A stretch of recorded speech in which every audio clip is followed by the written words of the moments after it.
everyone, welcome back to my channel. Today I am going to be sharing with you my favorite top 5 winter boots. So when I say winter boots, I mean hardcore winter boots, those that are waterproof and actually have traction on the bottom so you can walk in the snow on ice and hopefully not slip. I mean, these ones aren't picked ones with like the ice picks, but you know what I mean. We're talking hardcore winter boots, not just the stylish ones. So let's get going. So I'm gonna start off with my oldest pair. These are Dubarry Boots. So you can see the logo here.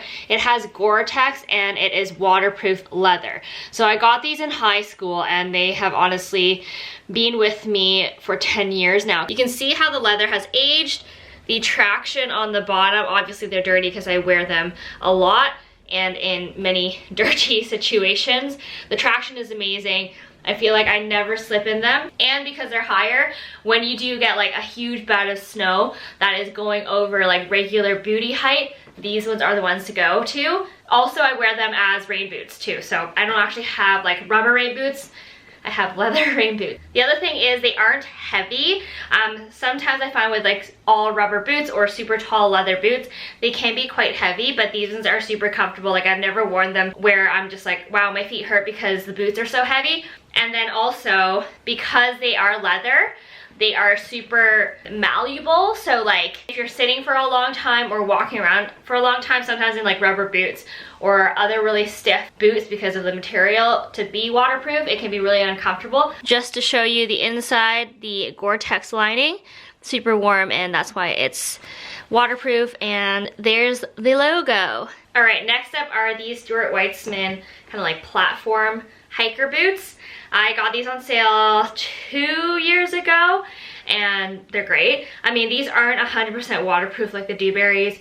They are kind of this velvety, suede-y material, but it helps that they are so much higher off the ground, because normally like when you get into a puddle, it only goes up to like probably midway, so the water not very often like comes up past the seam and into the boot. I've had these actually get wet a couple times and they didn't actually get into my foot, but I don't want to like falsely advertise that they are waterproof because they aren't, but they can definitely protect from some water resistance, I guess. I love that these boots are fuzzy inside because that gives a lot of warmth on top of the thicker heel that puts you off of the ice. So these are super warm boots. They have a zipper in the back, so you can actually just keep the laces tied. For me though, I wrap them around a couple times, so I always have to undo them to get to the zipper. You don't have to do that if you don't want to. So I really like the color of these boots. I think they're really great. It's like a brownish gray, so it's a great neutral and it looks good with like an all black outfit, or even if you want to pair it with a more colorful outfit. And the shape, of course, is super trendy still,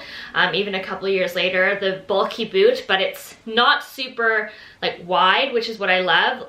I love a bulky boot, but it still has to be some sort of like narrowness. That's why I don't love the grandpa sneakers, because the grandpa sneakers are always super wide. So the next one are the Roots Tuff boots. So I actually partnered with Roots on this one on an Instagram campaign, but I honestly have been wearing them a lot since then. I think I got them in the fall. So you can see the treads on the boots. I've definitely worn them. I love that it actually has like Canadian flags on it. This one comes in a bunch of different colors. I got the brown one because I love like when leather can patina. And this type of leather and this type of brown / caramel, I know is gonna age really well. Similar to the Dubarrys, but it's even lighter, so it's gonna get even more buttery. These ones are 100% waterproof and they are warm. So there is a lining inside. So the tongue is actually also all sealed up, so there's no like wind that can enter or snow or, you know, all that fun coldness that can enter into a boot from any open seams. So yeah, these are great boots for the winter. These are kind of my upgrade from last year's Roots boots that I've shown you. Those ones, beautiful, I still wear them, but they're not waterproof. These ones are, and have a lot better traction. So yeah, a little bit of an upgrade in my Roots winter boot collection. All right, and then to my most worn boots this fall and winter. I honestly bought these in the summer because I was frantic we were going to Vancouver, and I knew that we were going to need waterproof boots for different activities we were doing, and I didn't want to bring the Dubarrys because they were so big and it was summer. And then I didn't have the Roots ones yet, and the Stuart Weitzman ones were really like wintry. So I got the Blundstones basically for Vancouver, not really thinking that I would fall in love with them this much, but since like the first snow hit, I've been wearing these almost non-stop. So they are not 100% waterproof. I think a lot of people think that because I think they market it as like water resistant. They are leather, but they're not like Dubarry leather. They're not made as waterproof leather. The seams aren't waterproof. There's no Gore-Tex inside. So please beware. Like if you're buying Blundstones because you want to like walk around in puddles, like deep puddles, they're going to eventually soak through. I think they do a really great job of being water resistant. I haven't ever had my foot wet so far this winter, but again, they are a little bit short, so I would always recommend having higher socks if you are wearing them in the winter, just because there could be chafing. I broke them in with higher socks first, and now I can wear lower socks without like hurting my legs or shins. So the tread on these are not like that great. There's a little bit there, but they're nowhere compared to the Dubarry or the Roots boots. Maybe similar to the Stuart Weitzman, but they're pretty shallow, so you don't really get a great grip on them. So I'm telling you these things not to say not to get these, because I love them and I think that they are my favorite winter boot right now. But I just want to warn you, I don't want to like false advertise and say that these are like the best winter boots ever, because they're not waterproof and they're not winterized. The other thing though, Blundstone does make, I think, winterized ones, but I don't think they're waterproof. I think they have ones that have like a shearling layer underneath, or you can even buy like a insole that's shearling to make them warmer. In terms of warmth though, I've never had an issue with my feet getting cold. I don't know if it's just me, but my feet don't get cold that often. The other thing is I got the square toe ones. I think they're called chisel toe on the site. I get a lot of questions of which style I got. I got the all black version. I just thought it was most classic. I think that it's a great alternative to Doc Martens. I've talked to you guys about Doc Martens before, how I just don't find them comfortable. I used to love them as a child. I wore them all the time, and I even had a pair a couple years ago, but I wasn't ever able to break them in and make them as comfortable as the Blundstones. And the chunkier boot trend is still going strong, so I think this is a great alternative to go from super chunky like the Prada boots, and then not as grungy as the Doc Martens, but these are just classics, I think. Now I understand why people love them so much. I never got it until I got myself a pair. So I am wearing a size 4.5. These are unisex. So I am a size like 8, 38 usually in boots, so 4.5 in men's. I think it's pretty true to size because my Converse are usually 4.5 too. Last but not least, I'm actually quite impressed with these.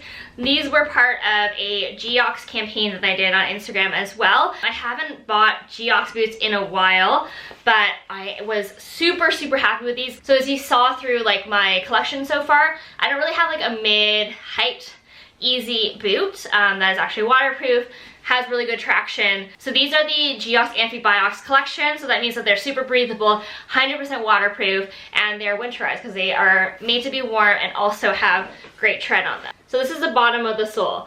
These ones, I don't know what it is about them, but I've walked on and off like the driveway / path in the front of the house is iced over right now, and these and the Blundstones, I can step in these and not slip at all, but the Blundstones, like the first step I take, I'm almost always slipping.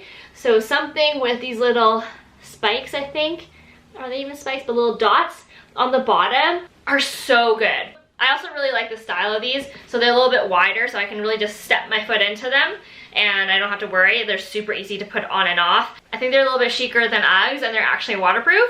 And again, like one of the reasons why I love them is look how narrow they are. Even though they're winter boots, they're like narrow and I think really elegant looking. So I can see myself having these ones for years to come too. Plus the inside is faux fur, but it's super soft and super warm. It's really nice to just put your foot into something that is so soft and cozy. And that's my roundup of my top 5 winter boots. I've tested these ones for 10 years to a couple months, but I think nonetheless we've gotten really intense winter weather here in Guelph and Toronto that I can confidently say I really like these boots for Canadian winters. So if you're anywhere less intense, then it will definitely work for you. I mean, I don't know if it'll work for you if you're like Alaska or anywhere like that, but if it's good enough for Canadian winter, I think it is good enough for a lot of other places in the world. If you have any questions, leave them down below. I will link the shoes down below as well. I think they should all exist